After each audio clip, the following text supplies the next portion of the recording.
Getting your soil right in your garden can bring you armloads of fresh food, but it's rare for people to start out with great soil. And that's what I love about Michelle's story. It shows what's possible in just a couple of months, even when your soil sucks.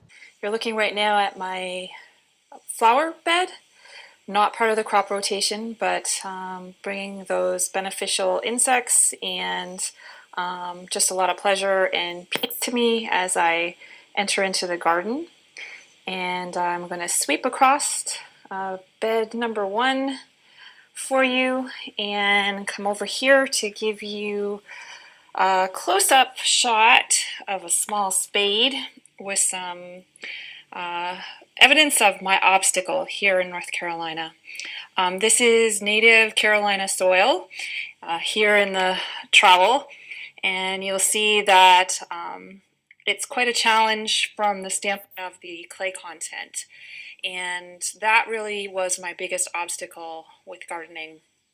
I gardened for a couple of years and had tried to amend the soil and then also grow in containers that weren't connected to the soil and really had limited success. And so taking the information that I learned from the course, doing raised beds, cedar 4x8 raised beds, bringing in topsoil and doing 2 inches of compost over before I did my planting this year has really made a difference and has helped me tremendously with the success of my plants and the harvest. You're looking at a shot of my cucumber plants, and you can see that they're loaded with blossoms right now. And I have already harvested 7 pounds of cucumbers so far.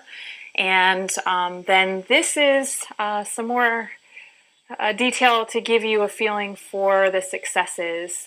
These are my cherry tomatoes, and you'll see that they are trellised up to a 8-foot 2x4 right now, and there's still harvests lower, but you can see the indeterminate plants are just growing like wildfire, and I am harvesting higher and higher.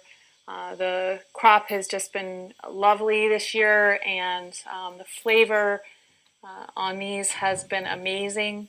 Definitely making the investment and the change in the philosophy worth it for overcoming my obstacle.